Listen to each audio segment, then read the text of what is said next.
9절부터 12절까지입니다.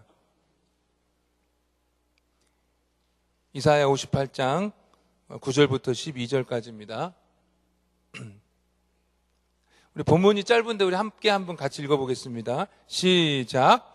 네가 부를 때에는 나 여호와가 응답하겠고 내가 부르짖을 때 내가 여기 있다 하리라. 만일 네가 너희 중에서 멍에와 손가락질과 허망한 말을 제하여 버리고 줄인 자에게 내 심령이 동하며 괴로워하는 자의 심정을 만족하게 하면 내 빛이 흑암 중에서 떠올라 내 어둠이 낮과 같이 될 것이며 여호와가 너를 항상 인도하여 메마른 곳에서도 내 영혼을 만족하게 하며 내 뼈를 견고하게 하리니 너는 물된 동상 같겠고 물이 끊어지지 아니하는 샘 같을 것이라. 내게서 날 자들이 오래 황폐된 곳들을 다시 세울 것이며 너는 역대에 파괴된 기초를 쌓으리니 너를 일컬어 무너진 데를 보수하는 자라 할 것이며 길을 수축하여 거할 곳이 되게 하는 자라 하리라. 아멘. 이 시간에 우리 귀한 강사 목사님 모셨는데요, 경산중앙교회에서 섬기고 계시는 김종원 목사님이십니다. 우리 나오실 때에 크게 환영의 박수로 환영해 드리도록 하겠습니다. 할렐루야. 경산중앙교회를 섬기고 있는 김종원 목사입니다. 여러분 경산을 좀 아십니까? 잘 모르시죠?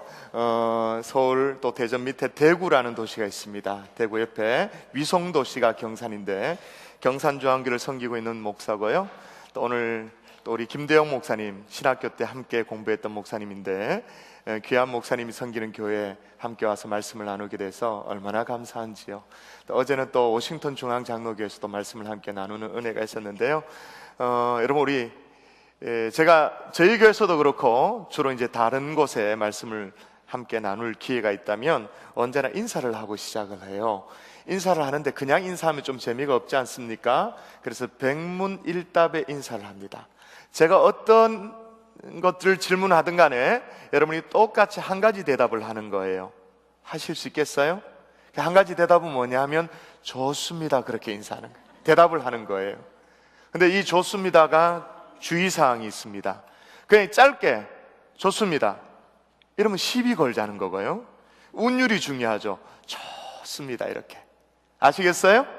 자, 해볼까요? 제가 질문 나갑니다. 여러분 오늘 어떻습니까? 여러분의 교회 어떻습니까? 여러분 지난 한 주간 눈폭풍으로 고생을 많이 했습니다만 오늘 주일 어떻습니까? 지금은 출타 중에 있습니다만은 애틀란타 말씀 증가로 가신 우리 김대영 목사님, 여러분 잘 대답하셔야 돼요. 지금 듣고 계시니까요. 어떻습니까? 예, 여러분 믿음의 고백대로 오늘 이 주일날 정말로 복되고 좋은 날로 하나님이 우리를 축복하실 줄 믿습니다.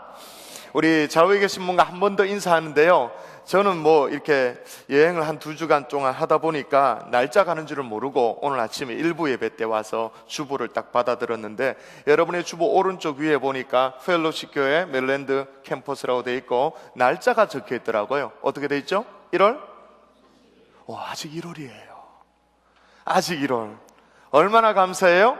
여러분 1월 달에 보통 한국 사람이라면 새해를 맞이해서 주로 어떤 인사를 하게 되어지나요?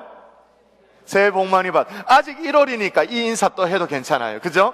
아직은 해도 머쓱하지가 않아요. 우리 좌우에 계신 분하고 이렇게 한번 인사하겠습니다. 새해 복 많이 받으십시오.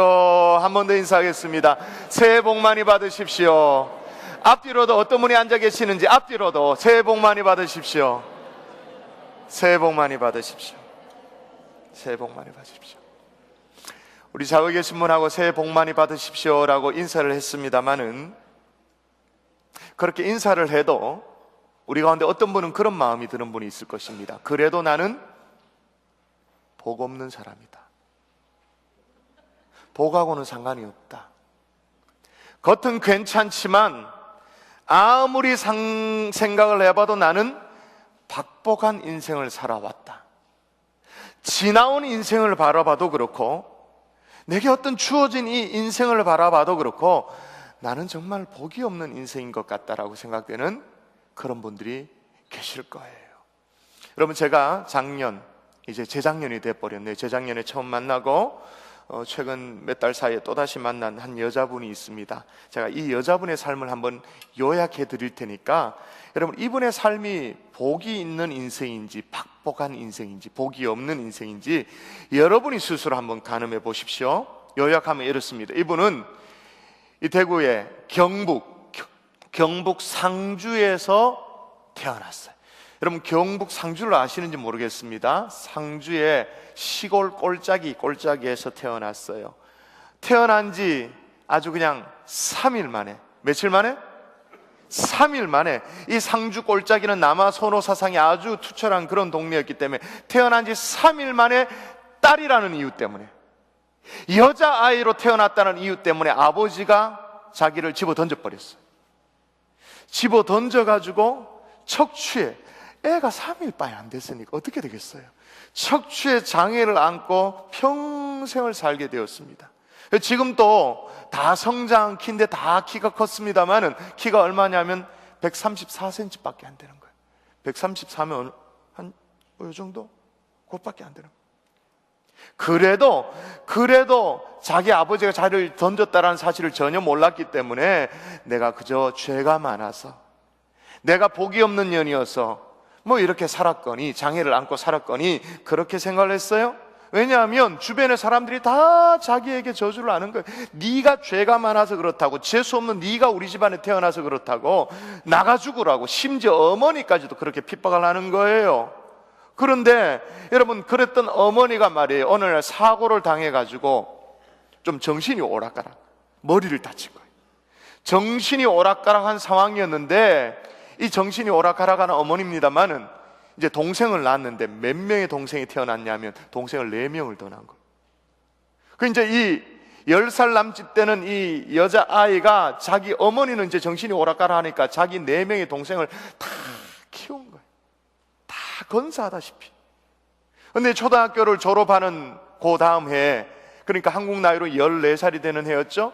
14살이 되는 그 해에 계속 되어지는 가정 불화, 경제적인 압박, 이런 문제들 때문에 아버지가 더 이상 못 살겠다.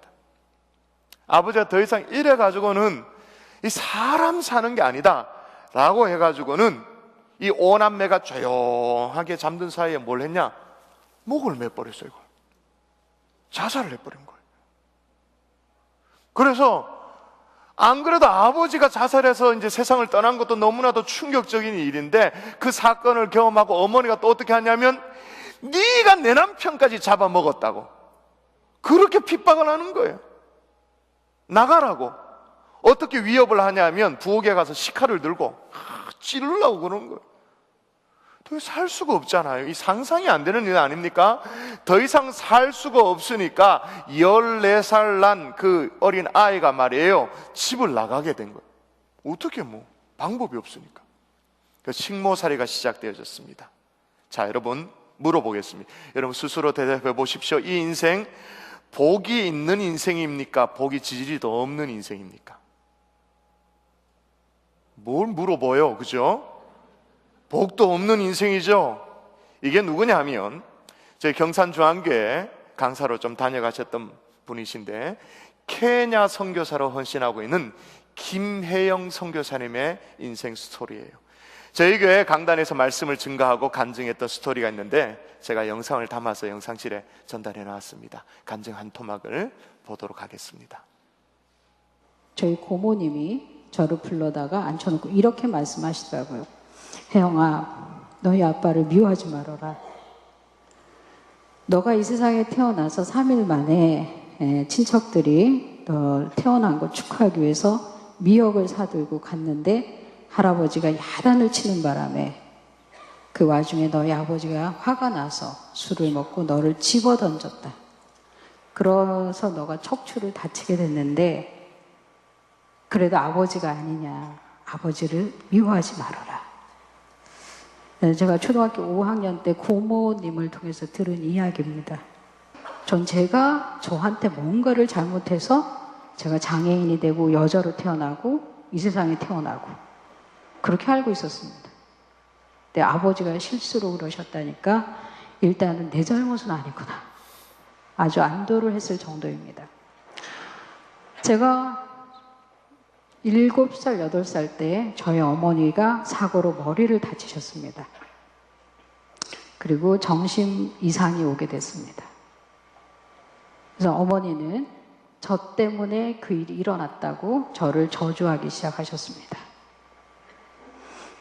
그리고 저는 5남매의 맞이가 됐습니다. 제 밑으로 동생 4명이 더 태어났습니다. 동생들이 저지르는 모든 일들에 대해서 제가 다 잘못을 했습니다.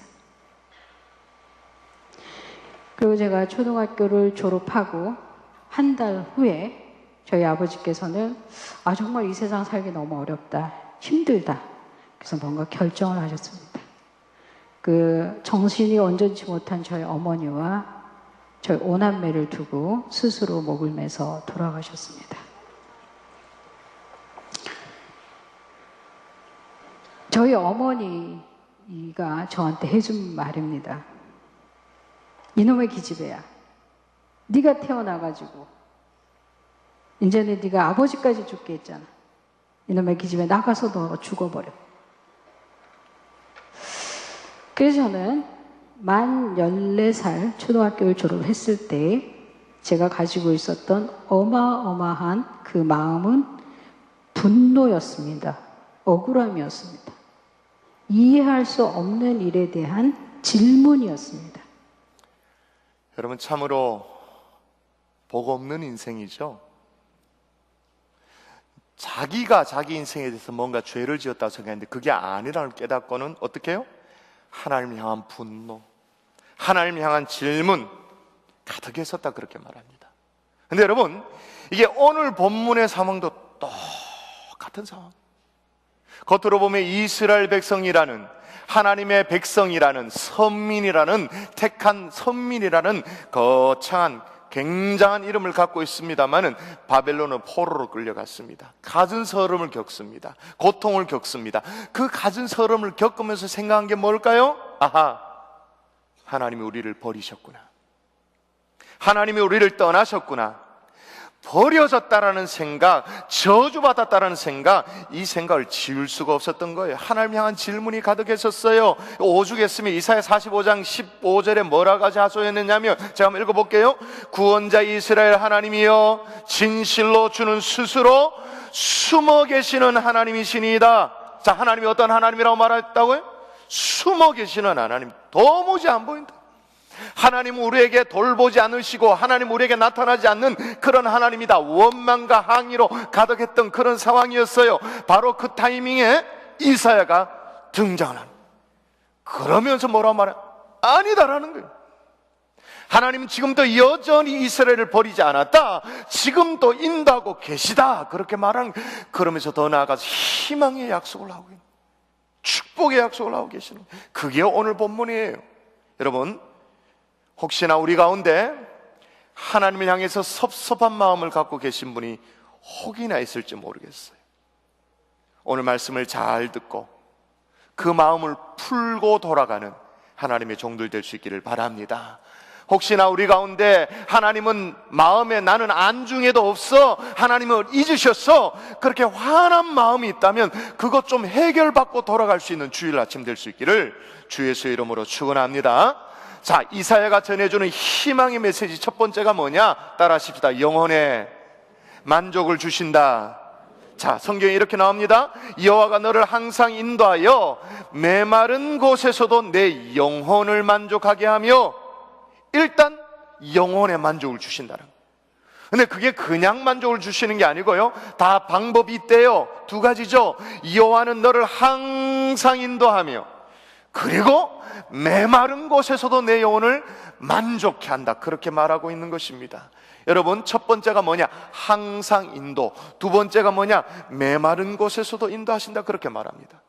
어느 시절 좋을 때만 인도하시는 게 아닌 거예요. 조시 좋을 때만 그냥 우리를 인도하시는 게 아니에요. 순간순간 인도하시는 하나님, 이걸 더욱 실감나도록 표현하기 위해서 우리는 이게 잘 몰라요. 이게 항상 인도하여, 이 말이 어떤 의미인지 모르겠습니다만은 이스라엘 백성들은 딱 들으면 이게 뭘 의미하는지, 아하, 하나님께서 이스라엘 백성들 인도하여서 출애굽을 했을 때, 애굽으로 인도해 냈을 때 그때 상황을 얘기하는 그 표현이라는 걸 다 알아요. 그러니까 그때처럼 지금도 어떻게 하는 거예요?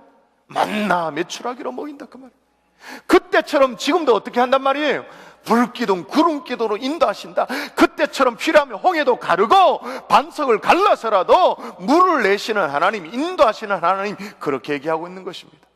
근데 항상 이렇게 인도하시는데 어디에서도 인도한다고요? 메마른 곳에서도. 메마른 곳에서도.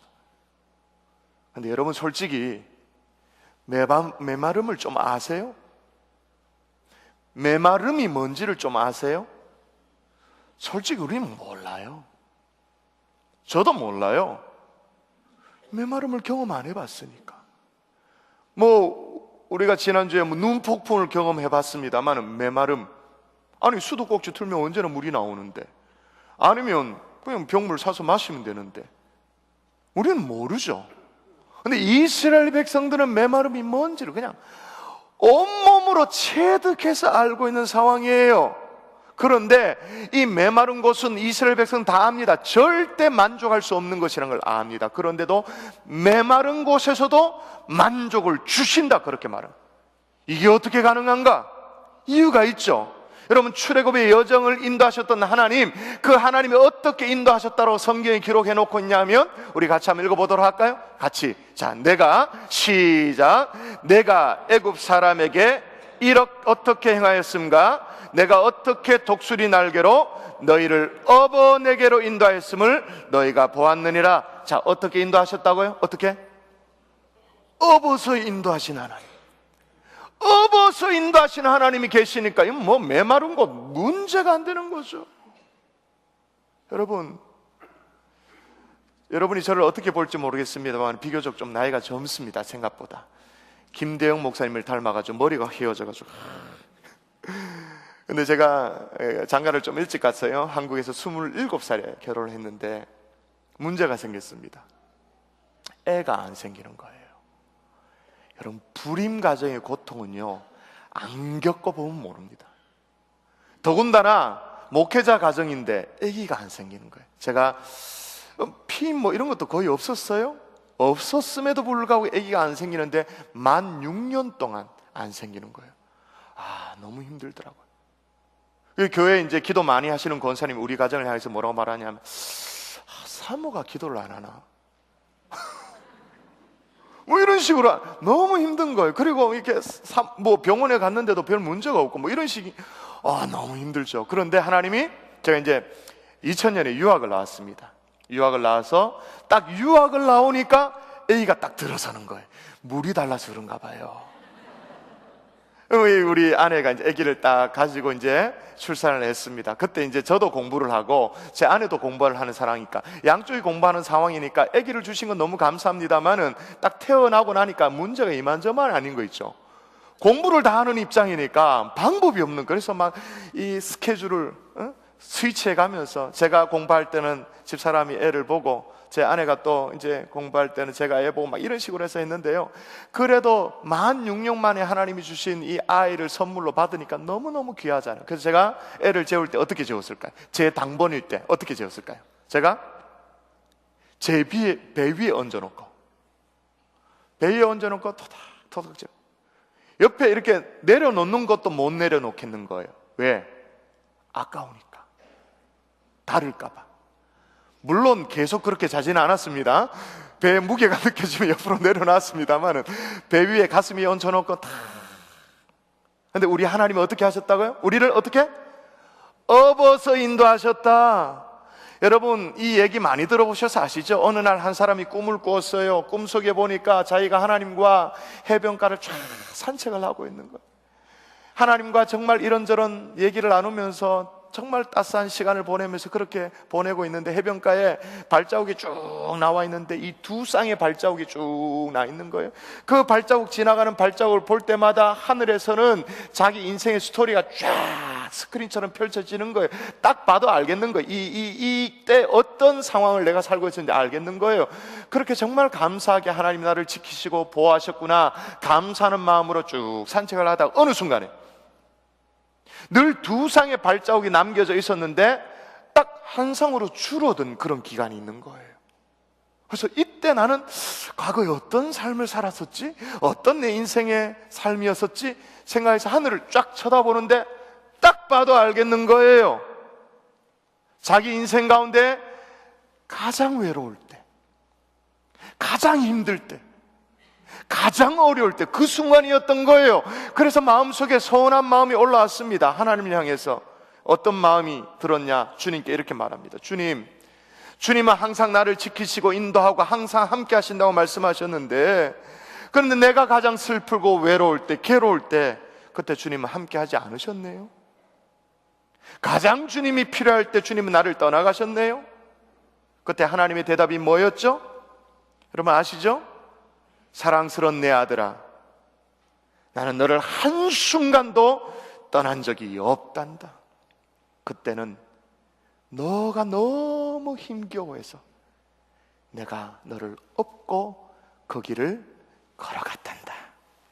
그래서 모래 위에 난 발자국은 내 발자국이란다. 여러분, 지금도 하나님은 여러분을 업고 계십니다. 우리가 몰라서 투정을 부려서 그렇지. 그러므로 여러분, 메마른 곳에서도, 인생의 막다른 골목에서도, 하늘이 노래져도, 우리 경상도 말로 시급할 날이 있어도, 그죠? 인생의 절벽을 만나도 하나님은 우리의 영혼의 만족을 주시는 좋으신 하나님이신 줄 믿습니다. 할렐루야. 또 하나 이사야가 약속하고 있는 축복이 뭐냐? 따라하십시다. 영혼의 강건함을 주신다.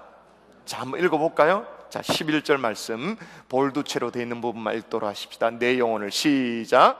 내 영혼을 만족하게 하며 내 뼈를 견고하게 하리니. 영혼의 만족을 주실 뿐만 아니라 뭐까지도 견고하게 한다고 말합니까? 몇 가지도? 뼈까지도. 이 뼈를 뼈 자체로 이해하는 사람은 없죠. 그러면 유치원생인 거죠. 그죠? 우리 하나님이 사골 국물 끓이는 전문가도 아니고 뼈 타령을 왜 하겠어요? 성경에 뼈는 상징적인 얘기 아니겠어요? 우리 육신의 강건함을. 근데 이 육신의 강건함이 그냥 강건함이 아니고 어떻게 적였냐면 성경에 내 영혼을 만족하게 하며 내 뼈를 견고하게 하리니. 그러니까 영혼의 만족이 먼저고 그 다음에 그에 따른 육체의 강건함을 얘기하고 있는 거예요. 그래서 잠언 말씀에도 보면 이렇게 말합니다. 마음의 즐거움은 양약이라도 심령의 근심은 뼈를 마르게 하느니라. 그러니까 마음부터, 영혼부터, 영혼으로부터 시작되어지는 육체의 강건함을 약속하고 있는 거예요.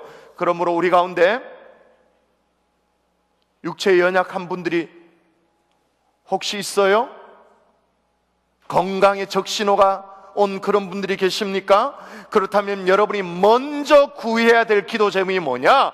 주여, 내 영혼을 고쳐 주옵소서. 내 영혼이 더 잘되게 하여 주시옵소서. 아멘이십니까? 동의가 되십니까?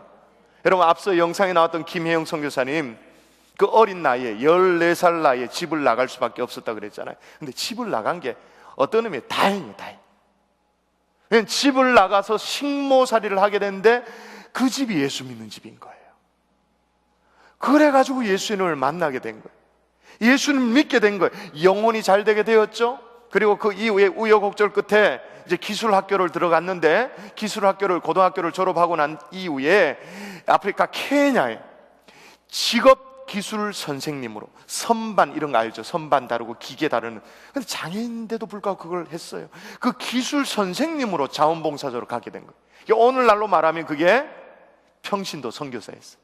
텐트 메이커, 전문인 선교였던 거죠.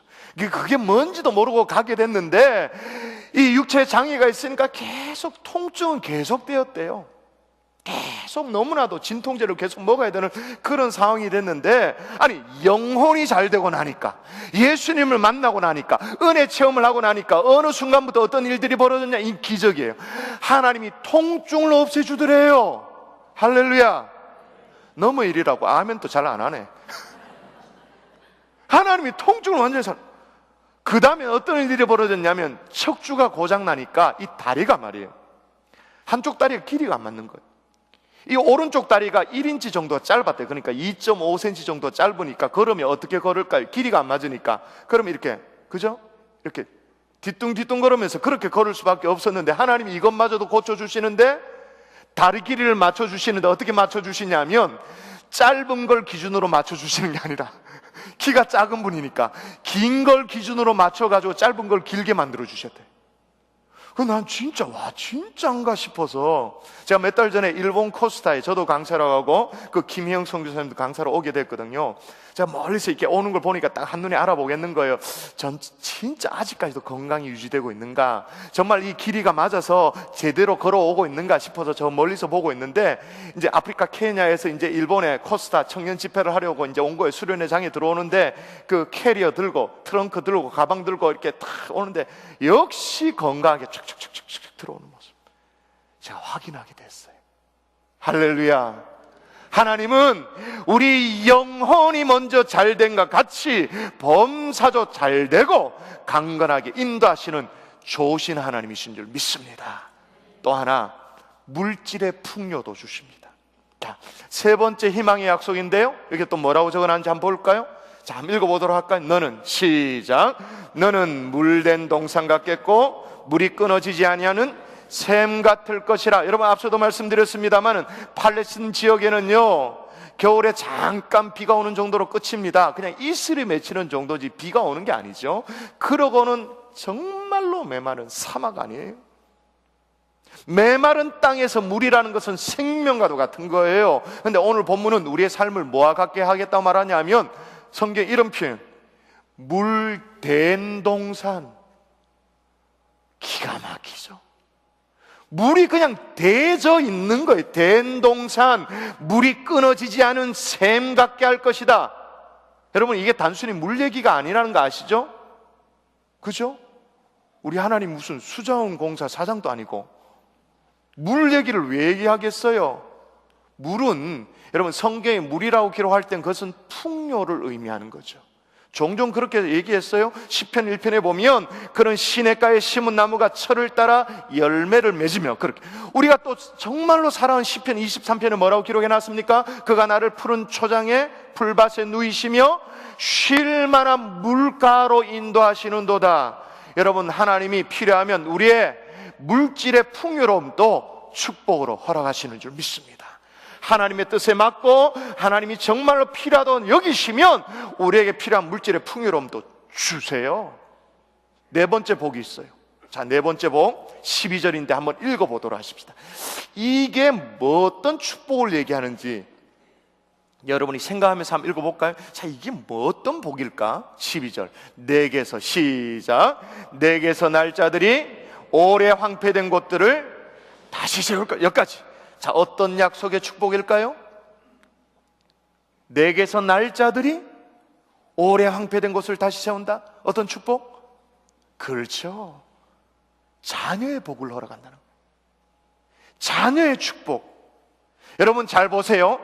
영혼의 만족을 준다고 말씀하셨어요. 육체의 강건함을 얻는 복을 주신다고 말했어요. 물질의 풍요로움 필요하면 주신다고 말했습니다. 근데 뭐까지도? 자녀의 복까지도. 여러분, 이거 끝났잖아요. 이거 뭐 더 뭘 바래요? 이건 끝난 거지. 여러분, 솔직히 우리가 기도할 때 말이에요, 기도 제목 우선순위 적어도 첫 번째, 두 번째, 세 번째, 아니면 다섯 번째 안에 드는 기도 제목이 뭐예요? 중요한 기도 제목이 뭐예요? 자녀를 위한 기도 제목이지. 손주들을 위한 기도 제목이지.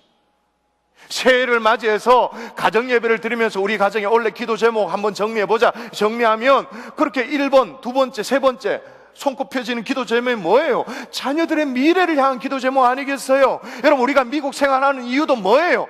다음 세대를 위한, 미래를 위한 그런 이유가 아니겠습니까? 근데 여러분, 오늘 성경에 보니까 이렇게 말합니다. 너에게서 날짜들이 오래 황폐된 곳들을 다시 세운다. 오래 황폐된 곳, 이 뭘 말하는가? 여러분, 좀 옛날 사람입니다만은 마하트마 간디가 말이에요, 이 황폐된 곳에 관한 정의를 했어요. 7가지 정의를 했어요. 지적을 했는데 이 수십 년이 지났는데도 참 인사이트가 있어요. 첫 번째는 어떤 것이 황폐된 곳인가? 원칙 없는 정치. 그냥 정치적 야망을 위해서 그냥 이합집산하는 소신 없는 그 정치인들, 그걸 비판하면서 원칙 없는 정치가 황폐된 곳이다. 여러분, 한국에서 원래는 총선이 있잖아요. 다시 실감할 거예요. 정말로 원칙 없는 정치다. 두 번째, 노동이 결여된 부. 하여튼 수고하지 않고 땀 흘리지 않고 뭔가 더 많은 부를 얻으려고 하는 것, 이것도 황폐된 곳이다, 그렇게 말합니다. 세 번째 뭐냐? 양심 없는 쾌락. 그죠? 네 번째는 도덕성 없는 상거래. 야, 그 시대에 어떻게 이런 지적을 할 수, 1930년대 사람이거든요. 다섯 번째가 뭐냐? 개성을 존중하지 않는 교육. 와, 막 그냥 한 통 속에 집어넣고 그냥 틀 속에 맞춰놓는 그런 교육, 개성을 존중하지 않는 교육, 이것도 황폐된 곳이다. 여섯 번째, 인간성이 사라진 과학 문명은 계속 발달되어지는데 인간 존중이 더 되어지고 있는가? 인간성이 더 개발되어지고 있는가? 그거 아니더라는 거예요. 마지막 일곱 번째, 우리 보고 하는 얘기죠. 희생 없는 신앙. 이거 황폐된 곳이다. 자, 그러니까 여러분, 정치, 노동, 사회, 경제, 교육, 과학, 신앙의 영역까지 황폐된 것들이 굉장히 많이 있는데, 이 모든 것들을 누가 다시 세운다고요? 오늘 본문에 누가? 너에게서 날짜들, 내 당대는 아니라 할지라도 우리의 다음 세대, 넥스트 제너레이션, 그 다음 세대. 그래서 우리에게 우리 장년 세대, 당대에 생기는 별명이 있다라고 말하면서 성경에 기록하고 있습니다. 어떤 별명이냐? 주변 사람들이 수군거리면서 우리에게 불러 이렇게 막 얘기해. 자기들이 얘기해. 뭐라고 얘기하냐? 자, 이게 여러분, 한국을 떠나온 지 좀 오래되셨으면 한글의 뉘앙스를 조금 놓칠 가능성이 있는데, 자, 어떤 뉘앙스가 있는지 잘 살피면서 읽어볼까요? 너를 일컬어, 같이 한번 읽어봅니다. 시작. 너를 일컬어 무너진 데를 보수하는 자라 할 것이며 길을 수축하여 가할 것이 되게 하는 자라 하리라. 이 얘기를 누가 하는 거예요, 지금? 내가 하는 거예요? 우리 집에 새끼들이 하는 거예요? 그게 아니고 우리 집의 주변의 사람들이 너를 일컬어 무너진 데를 보수하는 자라 할 것이며 길을 수축하여 거할 것이 되게 하는 자라 하리라. 무슨 얘기냐면, 우리 자녀들을 바라보니까, 주변 사람들 보니까, 야, 저 집 보니까, 야, 정말 복된 집안이네. 펠로십 교회 김 집사님 보니까, 야, 정말 길을 만드는 집안이네. 주변 사람들이 얘기를 해주는 거예요. 이게 누구 덕분에 받는 칭찬이죠? 자식 덕분에. 여러분, 우리가 정말 기분 좋은 게 누구 덕분에 받는 칭찬이에요? 우리 자녀들 때문에 부모가 받는 칭찬. 이거 정말 강단에서 이런 얘기를 해도 좋을지 모르겠습니다. 기분 째지지, 완전히. 끝내주는 거 아니겠어요? 보수하는 자라 할 것이며. 여러분, 나는 좀 복이 없는 인생을 살았다 할지라도, 앞으로 또 그런 인생을 살지 모른다 할지라도, 우리 자녀들이 이 복을 다 받아 누리면 되는 거 아니겠습니까? 아닌가 보네요. 내가 그래도 복을 받아야 되는가 보네요. 여러분, 하나님 우리에게 영혼의 만족을 주신다고 약속하셨습니다. 육체의 강건함을 주신다고 말했습니다. 필요한 물질의 풍요도 주신다고 말했습니다. 자녀의 복까지도 올 한해 2016년 다 받아 누리는 하나님의 종들 가정 될 수 있기를 주 예수의 이름으로 축원합니다. 축원합니다. 그런데 여러분, 문제가 있어요. 이 복을 그냥 주시지 않아요. 아무에게나 주시지 않아요. 여러분, 만일 아무에게나 주시면 그건 하나님이 아니죠. 그럼 정말로 만일 우리가 그런 신앙을 가졌다면, 아무에게나 이 복을 다 쏟아 부어주시는 그런 하나님에 대한 어떤 믿음을 가졌다면, 이건 정말로 싸구려 기복주의 신앙이죠. 그건 아닌 거죠. 그냥 싹싹 비는 거, 그냥 돌부처 앞에 비는 거, 뭐 다를 바가 있겠어요. 조건이 있죠. 어떤 사람에게 준다고 말하느냐? 한 번 더 따라할까요? 부르짖을 때 자, 한번 본문으로 들어가서 한번 보십시다. 모든 축복을 얘기하기 전에 제일 먼저 뭐를 딱 앞에 딱 꽂아놓고 시작하냐면, 여러분 성경을 읽어보는데요, 저는 여러분 경산중앙교회, 경산이 어딘지도 잘 모르고 대구가 어딘지도 모르는데 경산중앙교회 목사가 와서 말씀을 전한다 한들 여러분이 뭐가 도움되겠습니까? 그죠? 중요한 것은 성경이 여러분에게 심령에 각인되는 게 중요하죠. 자, 보세요. 내가 같이 한번 읽어볼까요? 시작. 내가 부를 때에는 나 여호와가 응답하겠고 내가 부르짖을 때에는 내가 여기 있다 하리라. 할렐루야. 네가 뭐 할 때 나 여호와가 응답하겠고 부를 때, 네가 뭐 할 때 내가 여기 있다 하리라. 부르짖을 때. 이 비밀을 아시겠어요? 그 어떤 복도, 그 어떤 어마어마한 축복도 그냥 가만히 앉아있다고 주는 게 아니라는 거예요. 부르짖는 그 사람에게, 겸손히 엎드릴 줄 아는 그 사람에게, 예배당에 나와서 기도하든 아니면 가정에서 아니면 비즈니스 현장에서 기도하든 하나님 앞에 겸손히 자신의 교만함을 꺾어버리고 겸손히 엎드릴 줄 아는 그 사람, 무릎 꿇어 기도할 줄 아는 그 사람에게 하나님이 주신다, 그 말인 거예요. 아멘이십니까? 근데 여러분 이상하잖아요. 오늘 본문이 이사야 58장인데 여러분 이스라엘 백성들이 원래 기도를 많이 하던 사람들입니까? 기도를 우리처럼 잘 못하는 사람들이었습니까? 기도를 많이 하는 사람이죠. 기도 안 하는 사람이에요. 오늘 2절에 보니까 그들이 날마다 나를 찾아 이렇게 할 정도로, 날마다 하나님을 찾고 기도할 정도로, 2절 말미에도 보면 의로운 판단을 위해 기도하고 하나님 가까이 하기를 즐거워했다. 그리고 심지어 이들이 뭐까지도 했냐면 이사야 58장은 금식에 대한 어떤 얘기들을 기록하고 있는 본문이 유명하죠. 기도하긴 하는데 뭐까지도 했냐면 금식하며, 여러분 금식한다며요. 이번 주말인 거예요. 그죠? 금식하며 그렇게 기도하는, 그렇게 기도를 했는데 말이에요. 금식까지 했는데, 그렇게 기도했는데 하나님이 어떻게 이겼다고요? 자, 한 번 더 보도록 하십니다. 현대인의 성경으로 제가 그 뉘앙스를 잘 살리기 위해서 이렇게 영상실에 넘겨놨습니다. 4절 여러분이 너희가 한번 읽어볼까요? 시작. 너희가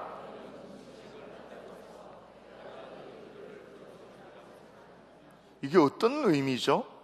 내가 너희 기도를 들어주리라고 생각하느냐? 뭐예요? 갈로 열고 어림도 없다.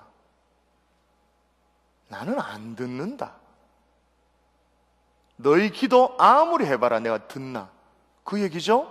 한 번만 적었으면 그냥 지나갈 수 있습니다. 성경이 또 얘기합니다. 또 그 다음 절 제가 읽어볼게요. 너희는 이런 금식을 내가 기뻐할 것이라고 생각하느냐? 한마디로 뭐예요? 웃기지 마라. 여러분 우리가 믿는 하나님은 살아계시는 하나님이신 줄 믿습니다. 근데 그 하나님 앞에 전혀 하나님이 기뻐 받으시지 않는 금식, 기뻐 받으시지 않는 그런 기도를 했던 거예요. 이게 문제, 이게 문제, 이게. 왜 문제냐면 생전 기도란 걸 모르고 주일날 와서 그냥 이렇게 아이고 뭐라고 설교 하나 달 들어보고 그냥 일주일 땡 지나가고 또 뭐 그냥 그 정도로 내가 신앙생활을 했으면 하나님이 내게 영혼의 만족도 잘 안 주시고 물질의 풍요로움도 좀 잘 안 주시고 물된 동산은 없는 것 같고 뭐 그러면 이유야 알죠. 부르짖어 기도하라고 말했는데 내가 기도를 안 하는 인생이었구나. 하나님의 축복과는 거리가 먼 사람이었구나. 내가 알죠. 근데 문제는 뭐예요? 기도한다니까. 내가 기도하고 있다니까요. 하나님 앞에 나는 기도하는 사람이라고 자기 정체성을 생각한단 말입니다. 그런데 하나님 뭐라고요? 난 너 기도 안 받는다. 이게 문제. 이 문제 때문에 앞서 제가 쭉 열간 엄청난 탐나는 그 축복, 그 수많은 축복이 있음에도 불구하고 올 2016년 그 축복의 주인공이 되기를 원합니다 라고 말했을 때 여러분이 아멘으로 하답했습니다마는 그 축복과는 전혀 상관없는 인생으로 여전히 작년에도 살았고 재작년에도 살았고 올해도 그렇게 살 수밖에 없는 인생을 살 수밖에 없는 거예요. 왜냐? 두 번째 이유가 있어요. 어떻게 부르짖어야 되냐? 두 번째 조건이 있어요. 한 번 더 따라할까요? 옆을 돌아보며. 옆을 돌아보며. 자, 10절을 한번 읽어보십시다. 10절. 10절이 바로 옆을 돌아보며 기도해야 된다는 걸 얘기하고 있어요. 딱 박아놨습니다. 자, 여러분의 목소리로 우리 한 번 더 읽도록 합니다. 줄인 자에게 시작. 줄인 자에게 내 심정이 동하며 괴로워하는 자의 심정을 만족하게 하면 내 빛이 흑암 중에 떠올라 내 어둠이 낙가같이 될 것이며. 그리고 그 다음에 나오는 내용이 뭐냐면, 성경 읽어보면 알아요. 그 다음에 나오는 내용이 여호와께서 너를 항상 인도하여 메마른 곳에서 내 영혼을 만족하게 하고, 그리고 내 뼈를 견고하게 하고, 물된 동산의 축복을 주고 자녀의 축복 주겠다, 그렇게 말하고 있는 거예요. 그 앞에 딱 박아놓은 게 뭐예요? 부르짖어 기도해라. 근데 기도하는데 어떻게 기도해라? 줄인 자에게 네 심정이 동하며 괴로워하는 자의 심정을 만족하게 하면, 한마디로 뭐예요? 너 옆에 있는 약한 자들을 돌아볼 줄 알고, 네 옆에 정말 괴로워하고 있는 연약한 영혼들을 돌아볼 줄 알고, 그거 할 줄 알고 내게 와서 기도해라, 그 말인 거예요. 그러면 내가 네 기도가 진심인 줄 알고 받겠다, 그 말인 거죠. 하나님 우리에게 물어요. 내가 너를 믿고, 정말로 믿고 붙여준 영혼들이 있다. 삶의 현장에 붙여준 영혼들이 있다. 비즈니스 현장에, 직장에서, 또 그 살고 있는 동네에서 붙여준 영혼들이 있다. 내가 너를 믿고 맡긴 영혼들 두고 너는 어디서 뭘 하냐? 뭐 하고 있냐?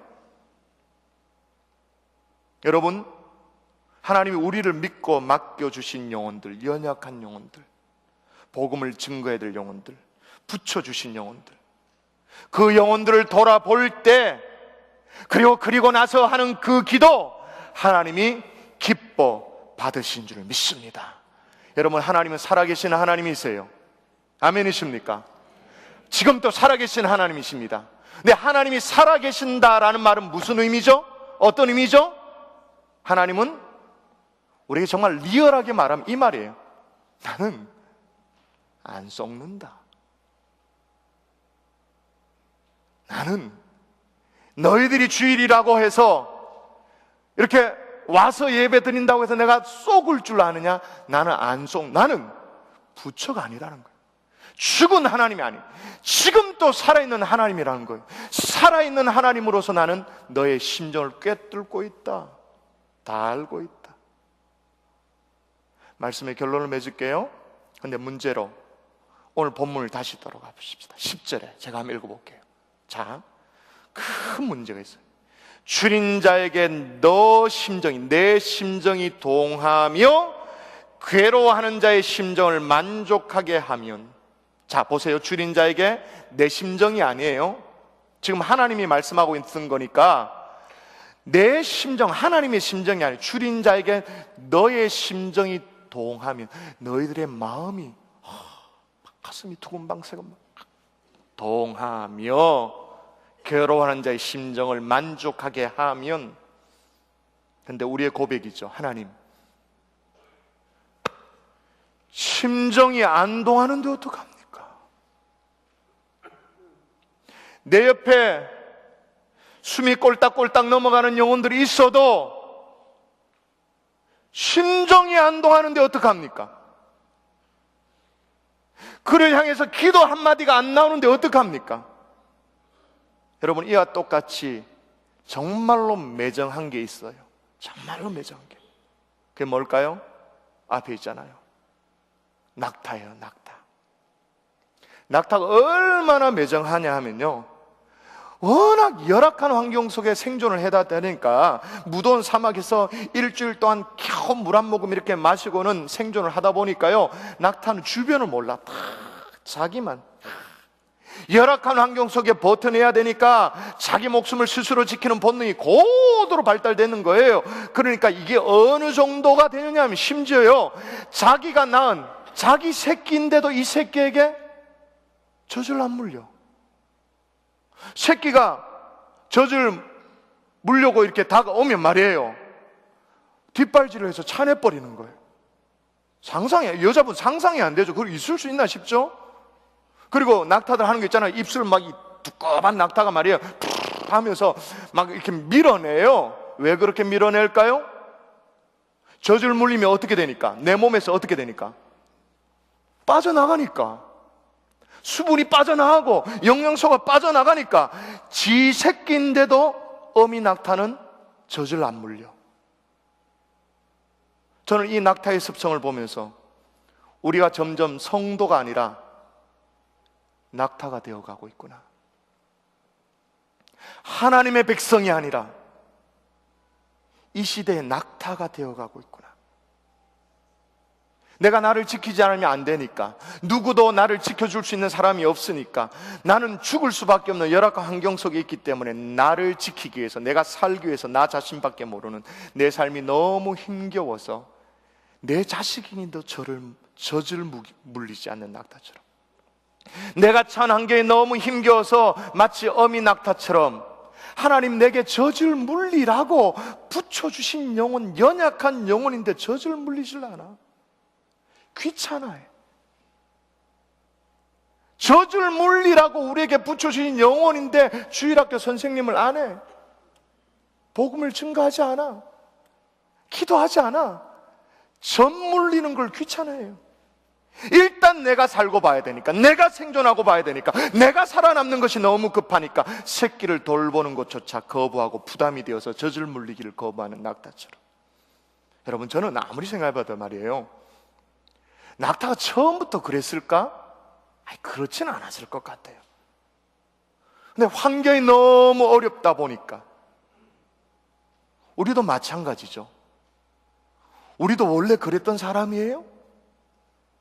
원래 우리가 자기밖에 모르는 이기적인 사람들이었나요? 그렇게 매정한 사람이었나요? 아니잖아요. 우리도 과거에 은혜 받은 적이 있잖아요.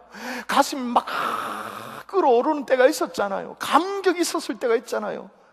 헌신의 마음이 막 자동으로 일어날 때가 있었잖아요. 그런데 이민 생활이 호락호락하지 않다 보니, 살아남아야 되니.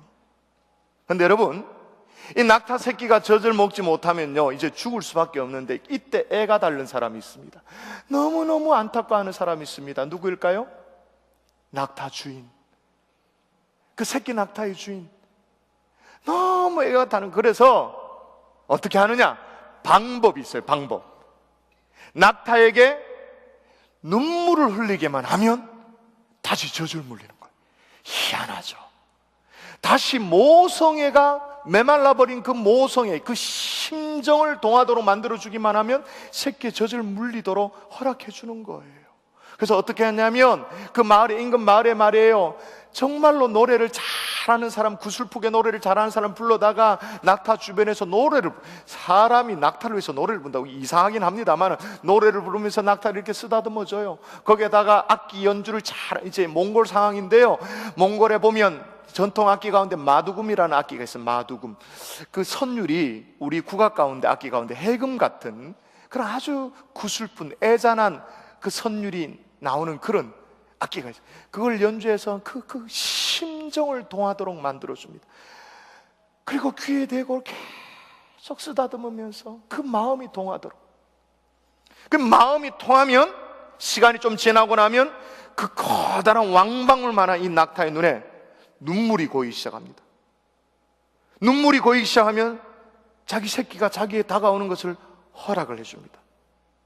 그리고 조금 젖을 물기 시작하면 눈물이 뚝뚝 떨어집니다. 그때 알게 되는 거죠. 내 새끼였구나. 내가 애미였구나. 이 영상이 TV에 방영된 적이 있는데 같이 한번 보도록 하겠습니다.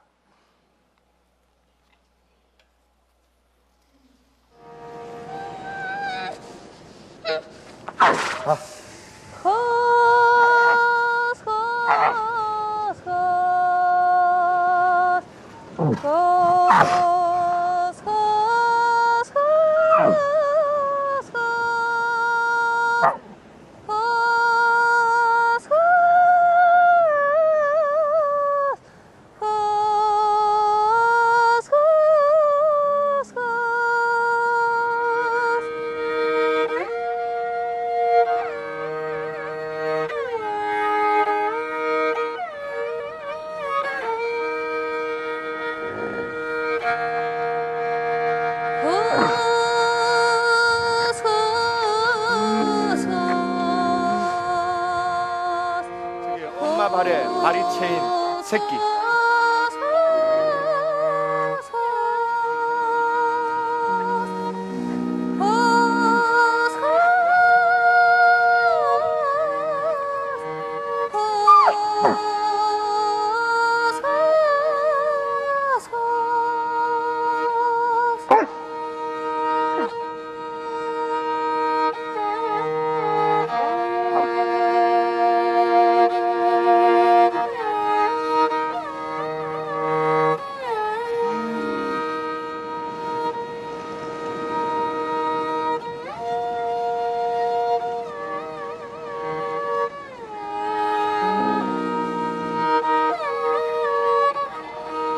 눈을 잘 보십시오.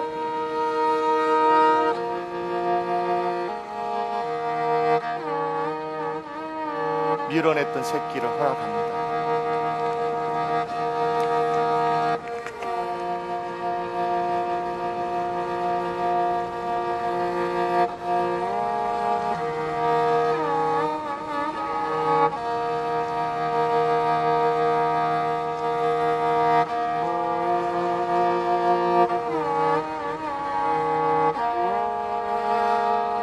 눈을 잘 보세요.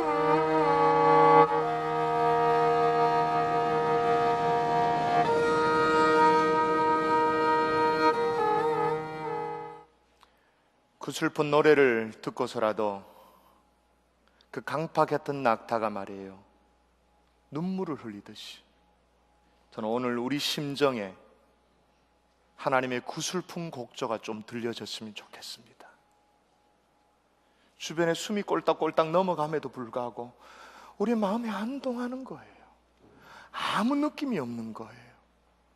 주여, 내게도 주님의 슬픈 노래가 들려지게 도와주셔서 우리의 심정이 동하게 하여 주시옵소서. 낙타의 눈물이 회복되게 하여 주시옵소서. 여러분, 김혜영 선교사님 얘기를 했습니다마는 그 김혜영 선교사님도 아프리카 케냐에 직업기술 자원봉사로 가게 됐다 그랬잖아요. 팀이 갔어요. 팀이 갔는데 어느 날 보니까 한국에 왔던 같은 팀들이, 선교사, 평신도 선교사로 갔던 팀들이 하나 둘씩 한국으로 돌아간 거예요. 어느 날 보니까 혼자 덜렁 남게 된 거예요.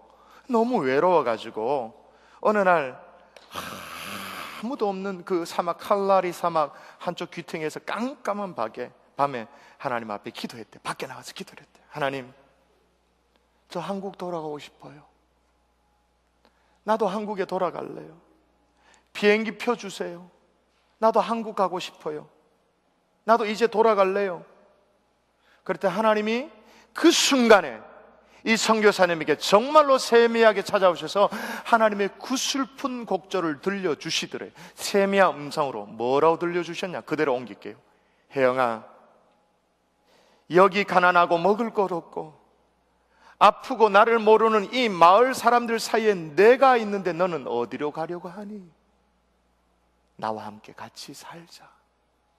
다시요. 혜영아, 여기 가난하고 먹을 것이 없고 아프고 나를 모르는 이 마을 사람들 사이에 내가 있는데 너는 어디로 가려고 하니? 여기서 나와 같이 살자. 그 주님의 구슬픈 음성이 정확하게 들려진 그 순간부터 해서 지금까지 아프리카 케냐에서 장애인으로서 여성으로 몸을 가지고 20년이 넘게 사역을 감당하는 거예요.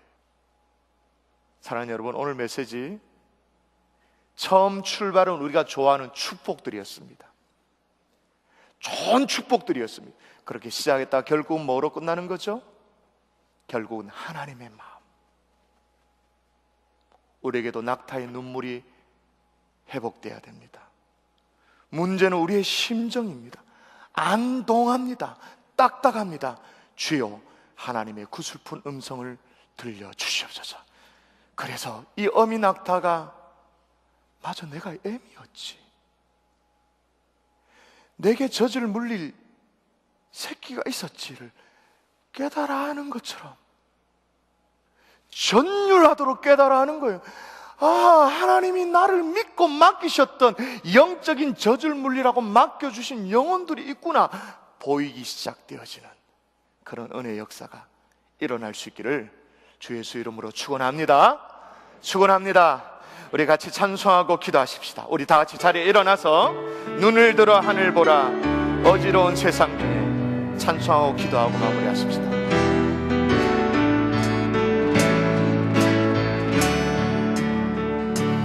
눈을 들어 하늘 보라. 어지러운 세상 중에 곳곳마다 상한 영의 탄식 소리 들려온다. 빛을 잃은 많은 사람 길을 잃고 헤매이며 바다처럼 비지나 믿는 자여 어이할고 눈을 들어 하늘 보라. 눈을 들어 하늘 보라. 어두워진 세상 중에 외치는 자만 떠나 생명수를 만나주라. 죄를 계속하실 주님 선한 일꾼 찾으시라. 대답하리 어디니 믿는 자여 어이하고 눈을 들어 하늘 보라. 눈을 들어 하늘 보라. 살아계신 주 하나님 약한 자를 부르시며 하늘 뜻을 전하셨다. 생명수를 홀로 예수 저리로 놔두니라. 주님 너를 부르시. 믿는 자여 어이할고 눈을 들어 하늘 보라. 다시 사신 그리스도 나 백성을 사랑하사 오래 참고 기다리네. 인내하신 우리 구주 그의 하나시는 나 못 가까이 믿는 자여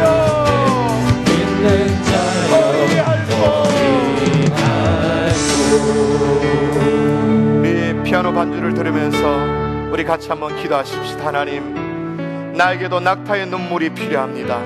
우리의 심정이 동해지게 하여 주시옵소서. 구슬픈 하나님의 애달픈 곡조가 들려지게 주님 도와주시옵소서. 축복만을 바라는 이상한 성도가 아니라 주변을 돌아볼 줄 아는, 우리를 믿고 맡기신 영혼들, 연약한 영혼들에게 영적인 젖을 물릴 줄 아는 그런 하나님의 사람 될 수 있도록 하나님, 우리 심정, 딱딱한 심정을 부드럽게 만들어 주시고 우리의 두 눈에도 영적인 눈물이 회복되어질 수 있도록 주님이여 도와달라고 이 시간에 저와 함께, 저를 따라 함께 고백하고 합심하여 기도하도록 하겠습니다. 저를 따라 고백합니다. 주여 은혜를 주옵소서. 주여 은혜를 주옵소서. 주여 변화시켜 주옵소서. 우리 합심하여 통소로 기도합니다. 살아계신 아버지 하나님, 아버지 하나님 은혜를 바라보며 기도하며 전도하신 아버지, 낙타의 눈물이 회복되어지게 도와주시옵소서. 우리의 심장이 회복되어지게 도와주시옵소서. 기운을 한 우리의 마음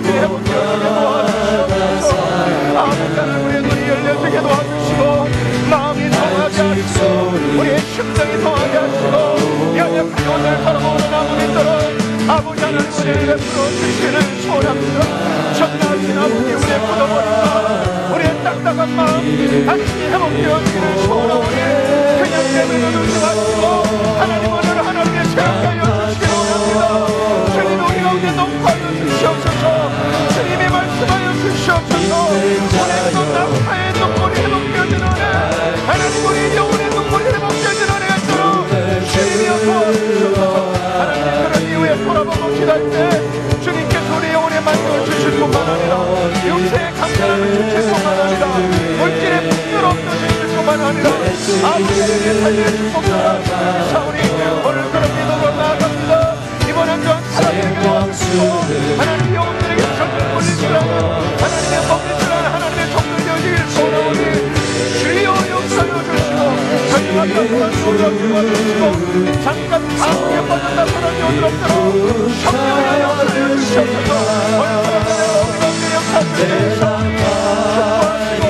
축복하시고 인도하시옵소서. 역사여 주시옵소서. 축복하실 것을